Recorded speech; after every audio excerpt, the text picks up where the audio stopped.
नमस्कार, आप देख रहे हैं न्यूज इंडिया। आपके साथ मैं Deepika Singh. India at mid day में दिन भर की तमाम खबरों को हम विस्तार से दिखाएंगे। शुरुआत करते हैं बड़ी खबर के साथ, जहां सांसदों के निलंबन पर सियासी घमासान जारी है। संसद भवन से विजय चौक तक विपक्ष का मार्च निकाला गया। पैदल मार्च में इंडिया गठबंधन के सांसद मौजूद रहे। प्रदर्शन सरकार की नीतियों के खिलाफ था, तो मल्लिकार्जुन खड़गे ने भी बात कही है। सरकार विपक्ष की आवाज को दबा रही है। मल्लिकार्जुन खड़गे के हाथ में बैनर हैं, पोस्टर हैं, और यही कहा जा रहा है कि डेमोक्रेसी, जी हां, साफ तौर पे आपको बता दें, यहां पर डेमोक्रेसी की दुहाई देते हुए तमाम जो निलंबित सांसद हैं, आज उन्होंने संसद भवन से लेकर विजय चौक तक प्रदर्शन किया है। ये तस्वीरें उस वक्त की जब प्रदर्शन किया जा रहा था। इस बीच आपको बता दें कि यहां पर मीडिया के सामने कांग्रेस के राष्ट्रीय अध्यक्ष मल्लिकार्जुन खड़गे भी सामने आए। मल्लिकार्जुन खड़गे ने कहा कि यदि सांसद सदन के भीतर नहीं बोलेंगे, अपनी बात नहीं रखेंगे, तो कहां जाएंगे। ये डेमोक्रेसी की हत्या है, लोकतंत्र की हत्या है। देखिए, ये प्रदर्शन की तमाम तस्वीर, जहां INDIA गठबंधन के तमाम जो सांसद हैं, जो निलंबित हो चुके हैं, वो तमाम सांसदों का आज हुजूम उमड़ पड़ा।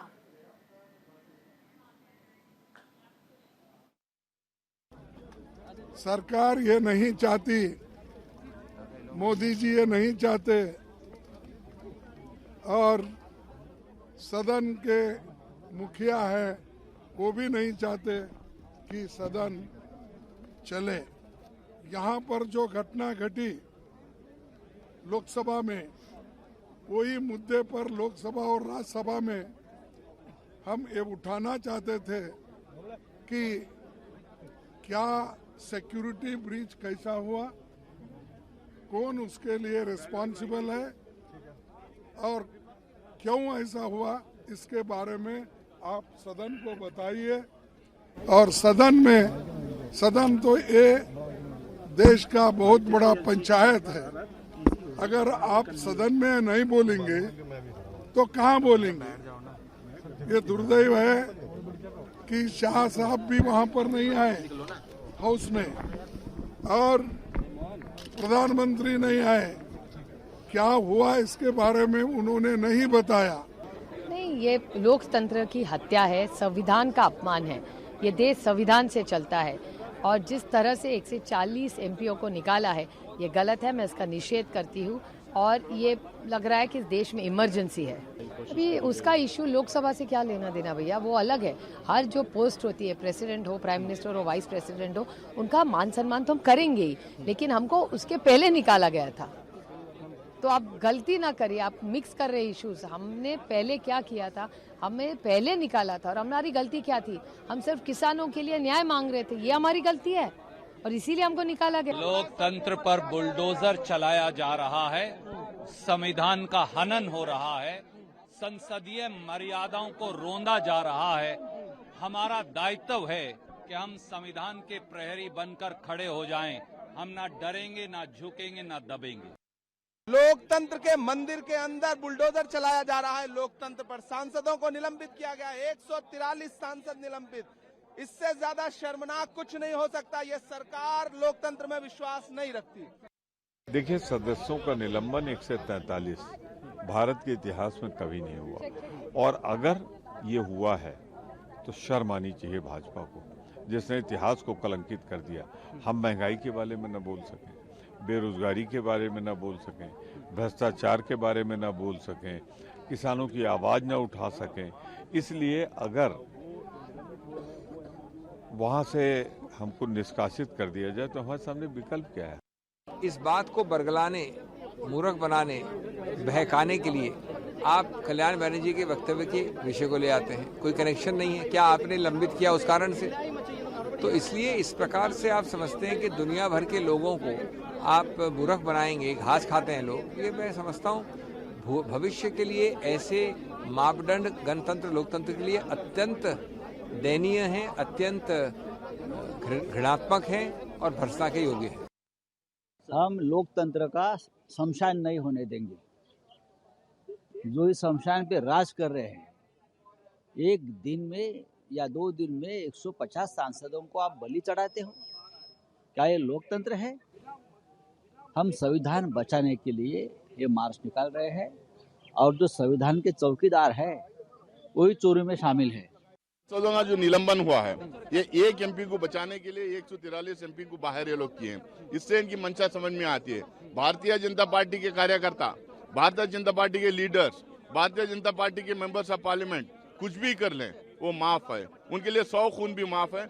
लेकिन अपोजिशन पार्टीज के एमपीज एक स्टेटमेंट भी की मांग करें, एक अपना विरोध दर्ज करने की कोशिश करें तो उनको बाहर किया जाता है। यही नरेंद्र मोदी जी के भारतीय जनता पार्टी के लोकतंत्र है, यही उनका ताना। तो देखिए, तमाम सांसदों को आपने सुना जिनका साफ तौर पे यही कहना था कि हमें पहले ही बाहर निकाल दिया जा चुका था, लेकिन हम अपनी आवाज़ को कहां उठाएंगे, कहां बुलंद करें। तो फिलहाल आपको बता दें, तमाम जो सांसद इस वक्त मार्च निकाल चुके और विजय चौक पहुंच चुके हैं। 143 सांसद जिनको राज्यसभा और लोकसभा से बर्खास्त किया गया है। ये बड़ी बात आपको बता दें कि 13 दिसंबर को जिस तरीके से सुरक्षा की चूक मामला हुआ था, उसी मामले को लेकर तमाम सांसद लामबंद थे। उन्होंने कहा कि वेल में जाकर प्रदर्शन भी किया और देखिए यही तमाम चीजें नागवार भी उसी सरकार को जिस तरीके से प्रदर्शन किया गया था, क्योंकि तमाम ऐसे मुद्दे थे जिन पर विचार विमर्श किया जाना था, जिनको अमली जामा पहनाना था, कानून का दर्जा दिया जाना था, लेकिन ऐसा हो ना सका जब तक तमाम सांसद लगातार प्रदर्शन कर रहे थे। तो साफ तौर पर आपको बता दें, पुरानी संसद से लेकर विजय चौक तक ये प्रदर्शन किया गया। हालांकि आपको ये भी जानना बहुत जरूरी हो जाता है कि कल टीएमसी सांसद ने जिस तरीके से उपराष्ट्रपति जगदीप धनखड़ का मजाक उड़ाया था, उनकी मिमिक्री की थी, इसी को लेकर बीजेपी ने भी लगातार हमला बोला। बीजेपी ने आड़े हाथों लेते हुए पूरे देश भर में आंदोलन की अब बात कह दी है। तो फिलहाल बीजेपी का प्रदर्शन भी है, या कांग्रेस का अपना प्रदर्शन। तो फिलहाल बैठे बिठाए जो मुद्दा है बीजेपी को जरूर मिल गया। हमारे साथ जेएमएम सांसद महुआ माझी जी हैं। महुआ जी, जिस तरह से विपक्ष प्रदर्शन कर रहा है एकजुट होकर, सबसे पहले इस पर आपका एक रिएक्शन? देखिए, विपक्ष तो एक साथ है ही। इंडिया टीम जो है वो लगातार साथ में मिलकर काम कर रही है और हमें पूरी उम्मीद है कि 2024 में बहुत अच्छा रिजल्ट आएगा। और जहाँ तक पार्लियामेंट की बात है, तो इस तरह से मास निलंबन ये लोकतांत्रिक इतिहास में बेनज़ीर है और ऐसा पहली बार देखने को मिल रहा है। इसका मतलब यही है कि सत्ता पक्ष चाहती है कि किसी भी तरह से वॉकआउट हो जाए, किसी भी तरह से विपक्ष यहाँ उपस्थिति न रहे, ताकि हम आसानी से सारे बिल्स पास कर दें और जनता को उसके जो लूप होल्स हैं वो सुनने का मौका ना मिले। अच्छा, ये भी कहा जा रहा है कि स्थगन प्रस्ताव नहीं दिया गया, ध्यान आकर्षण प्रस्ताव नहीं दिया गया विपक्ष की ओर से, तो फिर किस तरह से बाध्य है सरकार इस मामले पर जवाब देने के लिए? ऐसा विपक्ष पर आरोप लग रहा है। क्या विपक्ष की ओर से ऐसा कोई प्रस्ताव दिया गया सदन में? ये तो आप लोग वहाँ पर जाकर देखिए, लेकिन मैं ये लगातार देख रही हूँ कि हर सेशन में अगर विपक्ष कोई बात रखती है, जैसे मणिपुर मुद्दा हो गया, और ये सारे जेन्युइन मुद्दे हैं और देश के हित में हैं, जनता के मुद्दे हैं, इस बार भी सुरक्षा की बात हुई, तो अगर विपक्ष कहती है एक बात कि भाई आप इस पर बोलो, 10 मिनट ही बोल लो लेकिन बोलो, तो उसको बोलने में क्या मुश्किलें आती हैं सत्ता पक्ष के लिए? क्योंकि शीतकालीन सत्र समाप्त होने वाला है, क्या लगता है, कुछ उम्मीदें सरकार से? अब तो कोई उम्मीद नहीं दिखती है, क्योंकि जिस तरह से निलंबित किया गया है अब क्या उम्मीद होगी? अब तो वो लोग किसी भी तरह से बिल सबको पारित करा के और देश को दिखाना चाहेंगे कि हमने जो भी किया अच्छा किया, उस पर बहस ही नहीं होने दी, तो उसके जो कमियां हैं, जो लूप होल्स हैं, वो किसी को नज़र ही नहीं आएगी। सीआरपीसी में जो भी तब्दीली, जो कुछ भी किया जा रहा है, न्याय संहिता वगैरह क्या नाम रखकर, तो उसमें इतने सारे लूप होल्स हैं जो देश के लिए बहुत खतरनाक है। आने वाले दिनों में पता चलेगा, और कानून में जो भी बदलाव आ रहे हैं धाराओं में, उसमें आपको समझ में आता है कि पूरे देश के जो कानून की किताबें हैं हर जगह दिखती हैं, उसमें कैसे आप इतनी सारी किताबें बदल देंगे रातों रात? और सारे जो केसेस हैं, पेंडिंग केसेस, आप चाहते हैं कि जल्दी वो केसेस सॉल्व हो, अब तो उसकी और भी पेंडिंग लिस्ट बढ़ जाएगी, क्योंकि कोई भी वकील, कोई भी जज जो इतने सालों की पढ़ाई के बाद उनको सब कुछ कंठस्थ था, उनको फिर से पढ़ाई करनी पड़ेगी। अब सोच रहे हैं इस देश का क्या हश्र होगा कुछ दिनों में। बहुत ही खतरनाक है ये कानून सब। चलिए, शुक्रिया। हमारे साथ महुआ माझी जुड़ी, जिन्होंने बताया कि दरअसल सरकार की ओर से निलंबन की प्रक्रिया इसलिए की जा रही है ताकि सरकार सदन में कुछ अपने बिल्स जो है उन्हें पास करा सके, और ऐसे में जो अड़चन है विपक्ष, वो सदन में दरअसल ना रहे। कैमरामैन अरब के साथ न्यूज़ इंडिया के लिए मैं चारुल शर्मा। तो देखिए, यहाँ पर सांसदों का निलंबन और उसी के साथ तमाम प्रदर्शन, और ये प्रदर्शन पुरानी संसद से लेकर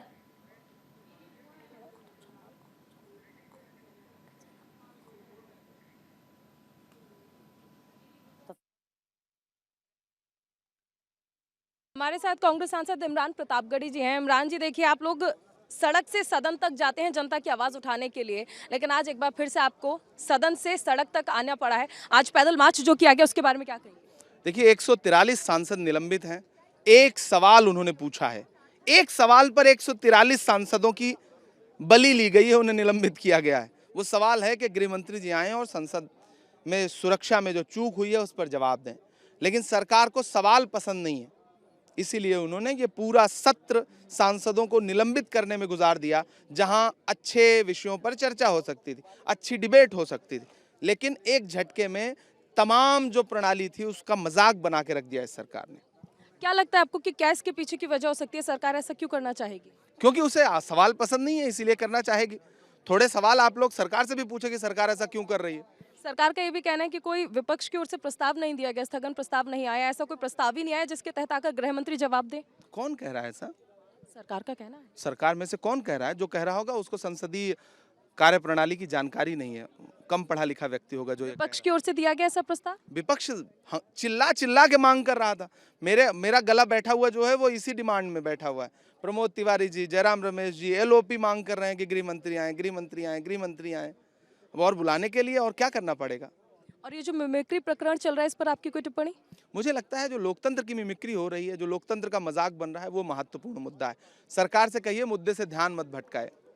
इमरान प्रतापगढ़ी हमारे साथ जुड़े, जिन्होंने कहा कि सरकार दरअसल मुद्दों से ध्यान भटकाने के लिए इस तरह की क्रिया कर रही है। कैमरामैन अरब के साथ न्यूज़ इंडिया के लिए मैं चारुल शर्मा। मुरादाबाद से लोकसभा सांसद एसटी हसन जी। एसटी हसन जी, सबसे पहले तो ये जो निलंबन की प्रक्रिया चल रही है, सांसद जो विरोध कर रहे हैं, इस पर आपका एक रिएक्शन? देखिए, मैं खुद निलंबित सांसद हूँ। कसूर क्या है?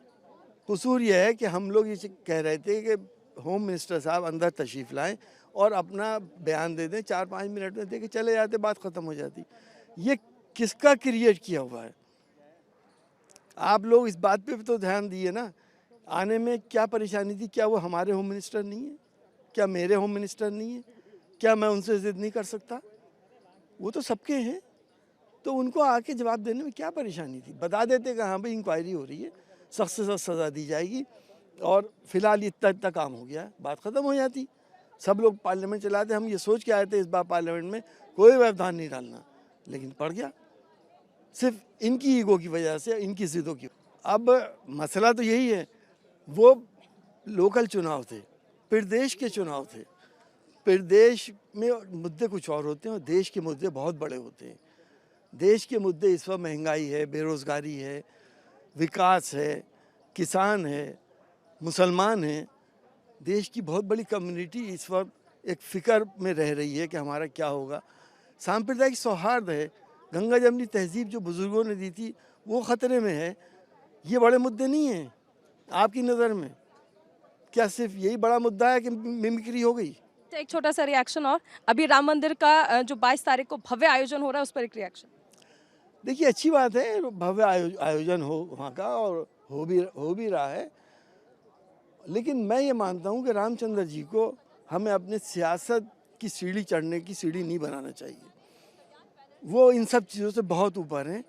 उनका डेकोरम और उनका स्थान, शायद जो आप लोग मानते हो कि आपके लिए तो भगवान हैं, हम भी उनकी इज्जत करते हैं, इमामुल हिंद मानते हैं, तो उनको इस तरह से सियासत में घसीटना, ये फैसले तो हिंदू भाई करें, क्या जायज़ है? चलिए, शुक्रिया। हमारे साथ एसटी हसन जी जुड़े थे, जिन्होंने खुलकर अपनी राय रखी है तमाम मुद्दों को लेकर। चलिए, बढ़ते खबरों में आगे बता दें आपको कि अयोध्या दौरे पर सीएम योगी आदित्यनाथ आज होंगे।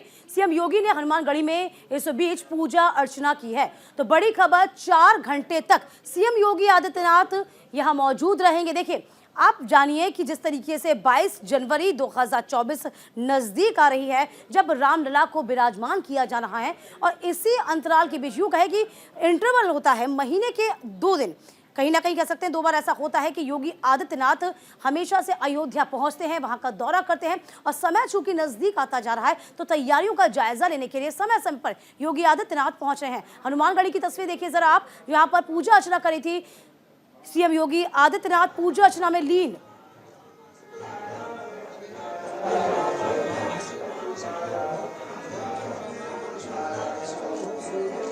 सीएम योगी आदित्यनाथ इस वक्त पूजा पाठ में लीन नजर आ रहे हैं। महीने में 2 चक्कर ऐसे होते हैं सीएम योगी आदित्यनाथ अयोध्या का जरूर लगाते हैं, क्योंकि तमाम तैयारियां किस तरीके से की जा रही हैं उन पर इस तरीके से काम चल रहा है। खुद अपनी आंखों से अपनी निगरानी में तमाम तैयारियों का जायजा लेते वो नजर आते हैं। तो तकरीबन 4.5 घंटे तक सीएम योगी आदित्यनाथ आज अयोध्या में मौजूद रहेंगे।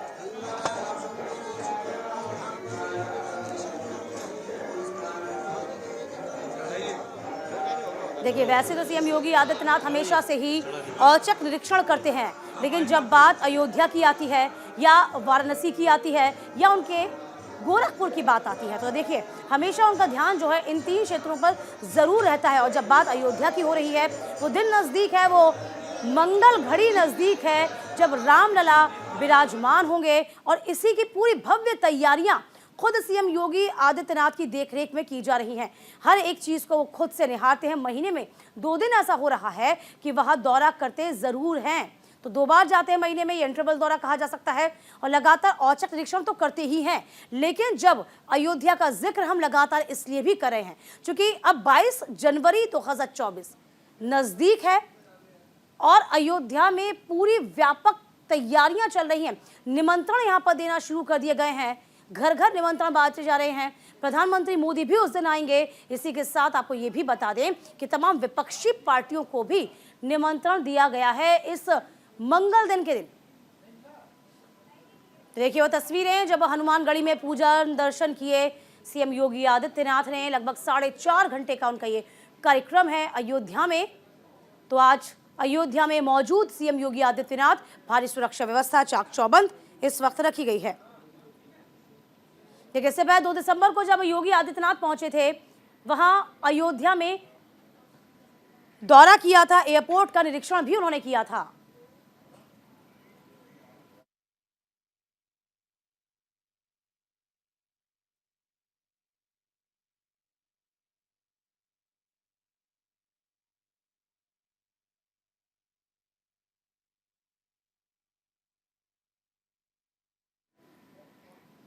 दिल्ली के गोपाल दास बिल्डिंग में आग लगी है। मौके पर दमकल की 3 गाड़ियां मौजूद हैं। ये बड़ी खबर आपको बता रहे हैं, दिल्ली से बड़ी खबर जिसमें आग की घटना सामने आई है। दिल्ली के गोपाल दास बिल्डिंग में आग लगी। मौके पर दमकल की 3 गाड़ियां इस वक्त आग को काबू करने के लिए जुटी हुई हैं। देखिए, तस्वीर भी सामने आ गई है।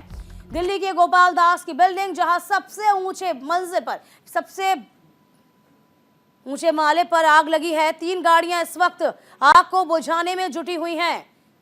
ये गोपाल दास बिल्डिंग जो दिल्ली में मौजूद है, ये बड़ी खबर आपको बता रहे हैं। इस बिल्डिंग के सबसे ऊंचे माले पर आग की खबर मिल रही है। दमकल की 3 गाड़ियां मौके पर मौजूद हैं, आग को काबू करने के लिए जुटी हुई हैं।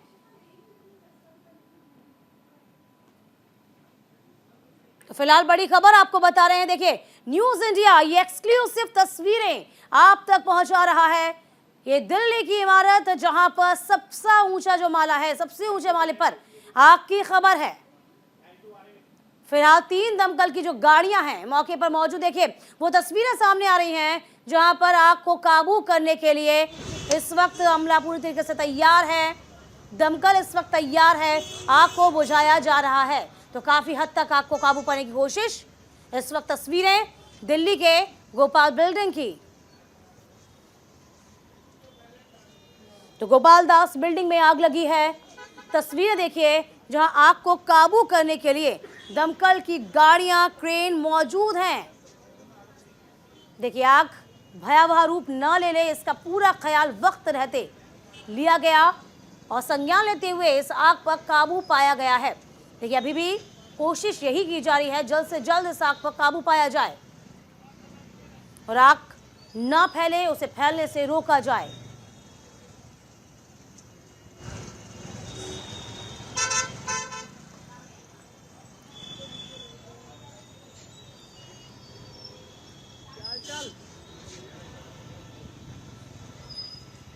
तो बड़ी खबर आपको बता रहे हैं।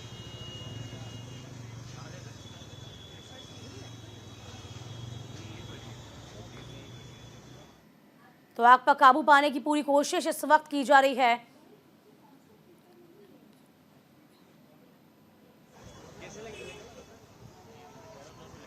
तस्वीरें न्यूज इंडिया एक्सक्लूसिव तस्वीरें आप तक पहुंचा रहा है। ये तस्वीरें देखिए, गोपाल दास बिल्डिंग में आग लगी हुई है, जहां मौके पर दमकल की 3 गाड़ियां मौजूद हैं।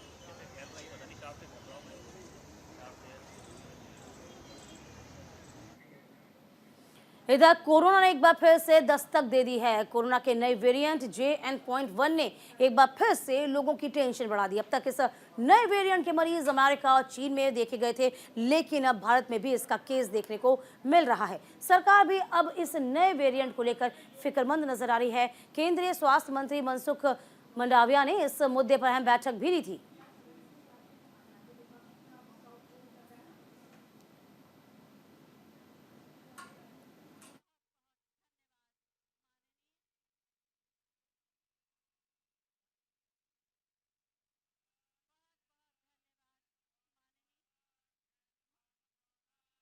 न ले ले, सामाजिक दूरी एक बार फिर से बहुत जरूरी है। तो स्वास्थ्य विभाग अलर्ट पर है, देशवासियों को अलर्ट पर रहने के लिए कहा गया है। इसी के साथ तमाम स्वास्थ्य मंत्रियों से, तमाम अधिकारियों से यहाँ पर विचार विमर्श किया जा रहा है। तमाम राज्यों को व्यवस्थाएं दुरुस्त करने के लिए कहा गया है कि हर एक परिस्थिति से निपटने के लिए आप तैयार रहे। देखिए, मौजूदा वक्त की हम बात करते हैं, लगभग 24 घंटे में अभी तक यूं कहें 21 नए मामले सामने आ चुके हैं JN.1 से। तो फिलहाल स्वास्थ्य अमला इस वक्त सतर्क है। बड़ी खबर आपको बता रहे हैं, स्वास्थ्य विभाग सतर्क, देशवासी अलर्ट पर रहें और तमाम जानकारियां यहां स्वास्थ्य विभाग की ओर से दिखाई जा रही हैं। चलिए ग्राफिक के जरिए से समझिए कितना खतरनाक है, लक्षण क्या कुछ है इसके। नाक बहना, नाक से पानी या बलगम बहना, ये एक बड़ा लक्षण है। गले में यदि खराश हो रही है, गले में दर्द है, छाले हैं, दर्द या गले में खराश एक रीज़न, ये भी एक लक्षण है। शरीर में दर्द यदि आपके हो रहा है, शरीर के कई हिस्सों में जो जॉइंट्स पेन है वह हो रहा है। देखिए, आपको लगातार बता दें कि बुखार यदि आपका ज़्यादातर बना हुआ है तो ये भी एक समस्या आपको पैदा कर सकता है। सांस लेने में यदि आपको दिक्कतें हो रही हैं, ये भी एक बड़ी बात है। सांस और ठंड है, क्योंकि ड्राई ठंड भी बनी हुई है, प्रदूषण भी इसका एक बड़ा कारण हो सकता है। तो बड़ी खबर आपको बता दें, ऐसे कोई लक्षण, ऐसे कोई सिम्टम्स आपको अपने अंदर नजर आ रहे हैं और वो काफ़ी लंबे अरसे तक हैं, तो आप ज़रूर डॉक्टर को दिखाइए। और कोरोना से बचाव क्या है ये भी जान लीजिए। हैंड हाइजीन आप ज़रूर रखिए और इसी के साथ साथ जो सामाजिक दूरी जो एक बार फिर से कही जा रही है, वो दूरी भी बनाना बहुत ज़रूरी है। तो फिलहाल आपको बता दें बड़ी खबर,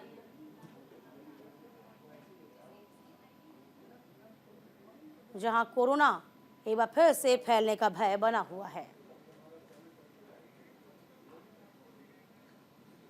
और इसी के साथ उस बुलेटिन में अभी के लिए बस इतना ही। वक्त छोटे से ब्रेक का, ब्रेक के उस पार भी खबरों का सिलसिला लगातार जारी।